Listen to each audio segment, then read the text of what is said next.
This week unfolded with critical legal battles, major policy debates and national challenges that captured the nation's attention. From ASUU's fierce opposition to proposed phasing out of TET Fund to former President Obasanjo's urgent call for transparency in the fight against corruption. The week was marked by a mix of tension and resolve. Meanwhile, the power grid collapse and the ongoing discussions on state police added to the uncertainty, while the court saw high-profile development with Yahaya Bello's bail hearing. Here is a breakdown of the biggest stories from this week.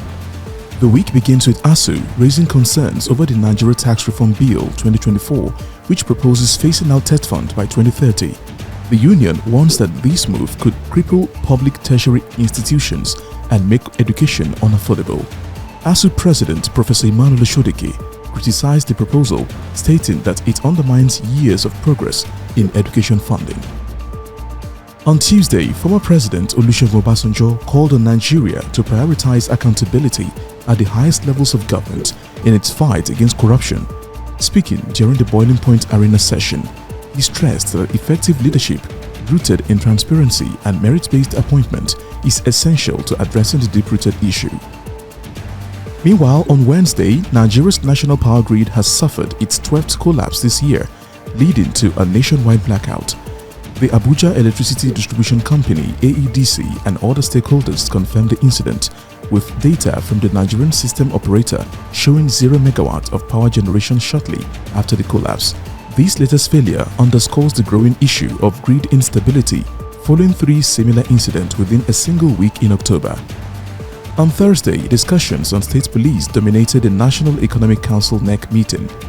Despite 36 states submitting recommendations with the majority favoring state police, deliberations were postponed to January 2025 due to the Federal Capital Territory Administration's delay in submitting its input.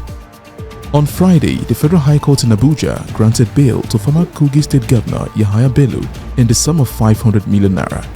Justice Emeka Nwite ordered Bello to provide 2 sureties with properties in Abuja verified by the court and to surrender his international passport. Bello, who pleaded not guilty to a 19-count charge of alleged 80 billion naira fraud filed by the EFCC, will remain in Kuje Correctional Center until his bail conditions are met.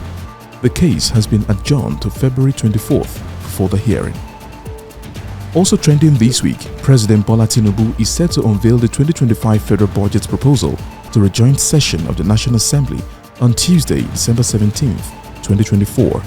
This was confirmed during a plenary session by Senate President Godswill Akpabio, who announced that the President has officially communicated his intention to present the fiscal plan.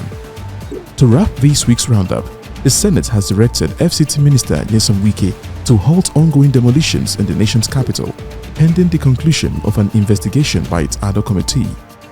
The resolution followed a motion by Senator Ireti Kingibe, who raised concerns about the scale of the demolition exercise and its deviation from due process. Kingibe noted that the actions had caused significant hardships, with properties worth billions of naira lost. And that's the wrap for this week, with legal battles, policy debate and national challenges shaping the course of the nation. Stay tuned as Nigeria braces for what lies ahead.